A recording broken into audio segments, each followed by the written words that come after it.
ಮೈಸೂರು ನಗರಾಭಿವೃದ್ಧಿ ಪ್ರಾಧಿಕಾರ ಹಗರಣಕ್ಕೆ ಸಂಬಂಧಪಟ್ಟ ಹಾಗೆ ಸಿಎಂ ಸಿದ್ದರಾಮಯ್ಯನವರಿಗೆ ಇವತ್ತು ನಿರ್ಣಾಯಕ ದಿನ.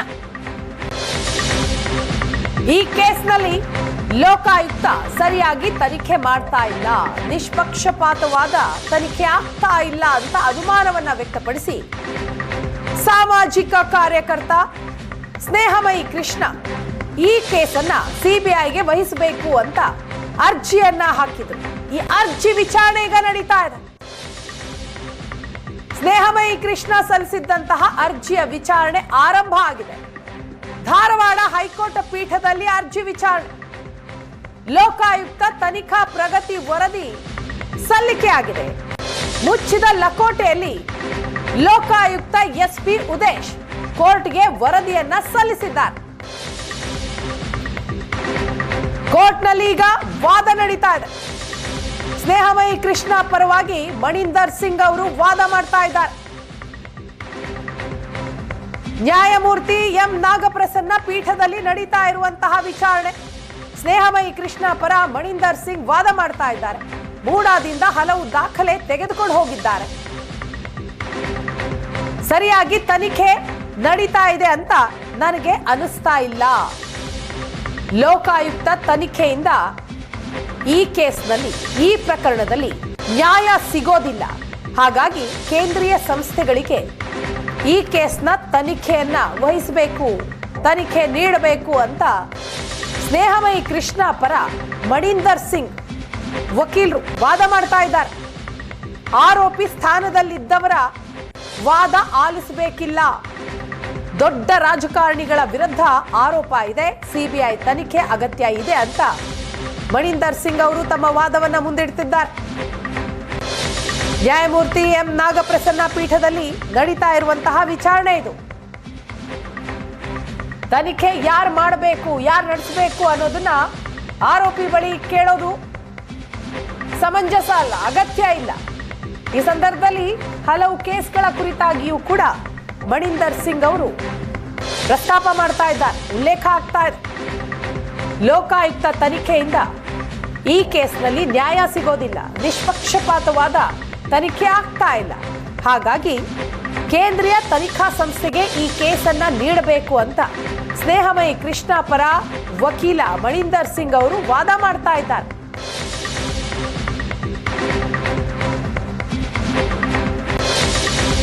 ಸಿಎಂ ವಿರುದ್ಧದ 14 ಮೂಡ ಸೈಟ್ ಕೇಸ್ಗೆ ಸಂಬಂಧಪಟ್ಟ ಹಾಗೆ ಈ ಕೇಸನ್ನ ಲೋಕಾಯುಕ್ತದಿಂದ ಸಿಬಿಐಗೆ ವಹಿಸಬೇಕು ಅಂತ ಅರ್ಜಿಯನ್ನ ಸಲ್ಲಿಸಿದ್ದಾರೆ ಸ್ನೇಹಮಯಿ ಕೃಷ್ಣ. ಆ ಅರ್ಜಿಯ ವಿಚಾರಣೆ ಈಗ ಆರಂಭ ಆಗಿದೆ. ಸ್ನೇಹಮಯಿ ಕೃಷ್ಣ ಪರವಾಗಿ ಮಣಿಂದರ್ ಸಿಂಗ್ ಅವರು ವಕೀಲರು ವಾದ ಮಾಡ್ತಾ ಇದ್ದಾರೆ. ಈ ಕೇಸ್ನಲ್ಲಿ ಸರಿಯಾಗಿ ವಾದ ಅಥವಾ ತನಿಖೆ ಆಗ್ತಾ ಇಲ್ಲ. ಮೂಡಾದಿಂದ ಹಲವು ದಾಖಲೆಗಳನ್ನ ತೆಗೆದುಕೊಂಡು ಹೋಗಿದ್ದಾರೆ. ಹೀಗಿರುವಾಗ ಹೇಗೆ ಸರಿಯಾದ ರೀತಿಯಲ್ಲಿ, ಸರಿಯಾದ ಆಯಾಮದಲ್ಲಿ ತನಿಖೆ ನಡೆಯೋದಕ್ಕೆ ಸಾಧ್ಯ? ಇದು ನನ್ನನ್ನ ಕಾಡ್ತಾ ಇದೆ, ಅನುಮಾನ ಹೆಚ್ಚು ಮಾಡ್ತಾ ಇದೆ. ಲೋಕಾಯುಕ್ತ ತನಿಖೆಯಿಂದ ನ್ಯಾಯ ಸಿಗೋದಿಲ್ಲ, ಕೇಂದ್ರೀಯ ಸಂಸ್ಥೆಗಳಿಗೆ ತನಿಖೆಯನ್ನ ನೀಡಬೇಕು ಅಂತ ಮಣಿಂದರ್ ಸಿಂಗ್ ನ್ಯಾಯಾಧೀಶರೇ ಎದುರು ತಮ್ಮ ವಾದವನ್ನ ಇಡ್ತಾ ಇದ್ದಾರೆ.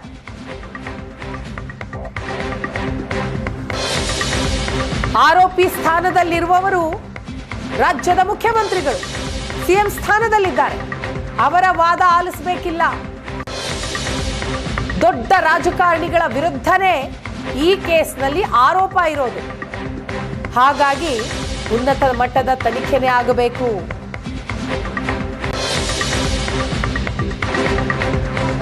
ದೊಡ್ಡ ರಾಜಕಾರಣಿಗಳು ಇರುವ ಹಿನ್ನೆಲೆಯಲ್ಲಿ ಪೊಲೀಸರು ಸರಿಯಾಗಿ ತನಿಖೆ ಮಾಡೋದಕ್ಕಾಗಲ್ಲ. ಪೊಲೀಸರ ಮೇಲೆ ಒತ್ತಡ ಇರುತ್ತೆ. ಸ್ಥಳೀಯ ಪೊಲೀಸರು ಹೇಗೆ ತಾನೇ ತಮ್ಮ ಪ್ರಾಮಾಣಿಕತೆಯನ್ನ ತೋರಿಸೋದಕ್ಕೆ ಸಾಧ್ಯ? ಹಾಗಾಗಿ ಸಿಬಿಐ ತನಿಖೆಯ ಅಗತ್ಯ ಇದೆ ಈ ಕೇಸ್ನಲ್ಲಿ.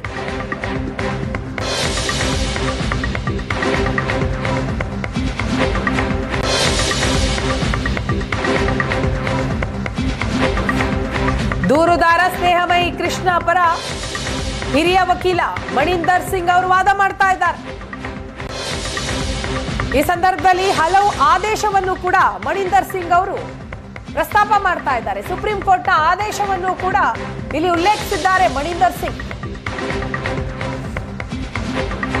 ಮೂಡಾದಿಂದ ಹಲವು ದಾಖಲೆಯನ್ನ ತೆಗೆದುಕೊಂಡು ಹೋಗಿದ್ದಾರೆ.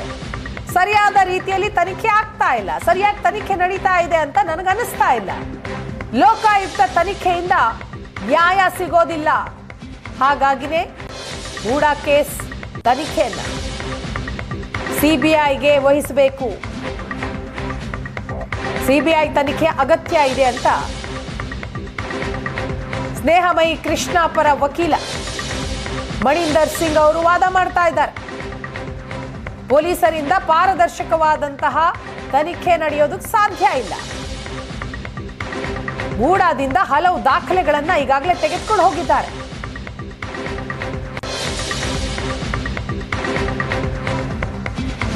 ಈ ಒಂದು ಕೇಸ್ನಲ್ಲಿ ರಾಜಕೀಯ ಮುಖಂಡರ ಹೆಸರಿದೆ. ರಾಜಕೀಯ ಮುಖಂಡರ ಹೆಸರಿರೋದ್ರಿಂದ ದಕ್ಷ ತನಿಖೆ ಹೇಗಾಗುತ್ತೆ? ಅದು ಸ್ಥಳೀಯ ಪೊಲೀಸರಿಂದ ಸಾಧ್ಯ ಇಲ್ಲ. ಪೊಲೀಸರು ತನಿಖೆ ಮಾಡೋದಕ್ಕೆ ಹೋದ್ರೆ ತೊಂದರೆ ಆಗತ್ತೆ. ಪೊಲೀಸರಿಂದ ಪಾರದರ್ಶಕ ತನಿಖೆ ಮಾಡೋದಕ್ಕೆ ಸಾಧ್ಯ ಆಗ್ತಾ ಇಲ್ಲ. ಕಾರಣ ರಾಜಕೀಯ ಒತ್ತಡ ಇರುತ್ತೆ. ಆ ಒತ್ತಡದಿಂದಾಗಿ ಸರಿಯಾದ ರೀತಿಯಲ್ಲಿ ತನಿಖೆ ಸಾಗೋದಿಲ್ಲ. ಇದರ ಜೊತೆಗೆ ಹಿರಿಯ ವಕೀಲ ಮಣಿಂದರ್ ಸಿಂಗ್ ಅವರು ಸುಪ್ರೀಂ ಕೋರ್ಟ್ನ ಆದೇಶವನ್ನು ಕೂಡ ಈ ಸಂದರ್ಭದಲ್ಲಿ ಪ್ರಸ್ತಾಪ ಮಾಡ್ತಾ ಇದ್ದಾರೆ. ಸ್ವತಂತ್ರ ಸಂಸ್ಥೆಯಿಂದಲೇ ತನಿಖೆ ಆಗಬೇಕು ಅಂತಹ ಪ್ರಕರಣ ಇದು. ಪಾರದರ್ಶಕ ತನಿಖೆ ಆಗಬೇಕು. ತನಿಖೆ ನಡೆದು ಸತ್ಯಾಸತ್ಯತೆ ಹೊರಬರಬೇಕು. ಹಾಗಾಗಿನೇ ಸ್ವತಂತ್ರ ತನಿಖಾ ಸಂಸ್ಥೆಯಿಂದಲೇ ಈ ಕೇಸ್ನ ತನಿಖೆ ಆಗಬೇಕು ಅಂತ ಹಿರಿಯ ವಕೀಲ ಮಣಿಂದರ್ ಸಿಂಗ್ ಅವರು ವಾದ ಮಾಡ್ತಾ ಇದ್ದಾರೆ.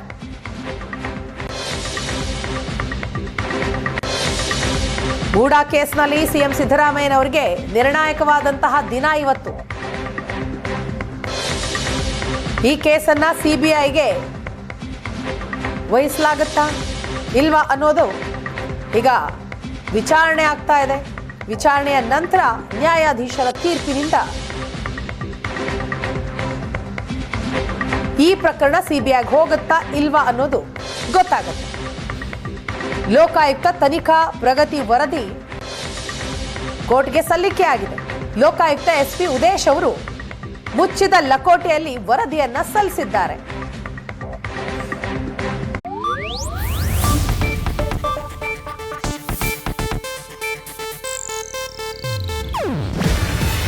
ಇದು ಏಷ್ಯಾನೆಟ್ ನ್ಯೂಸ್ ನೆಟ್ವರ್ಕ್ ಪ್ರಸ್ತುತಿ. ನೀವು ನೋಡ್ತಿದ್ದೀರಾ ಏಷ್ಯಾನೆಟ್ ಸುವರ್ಣ ನ್ಯೂಸ್.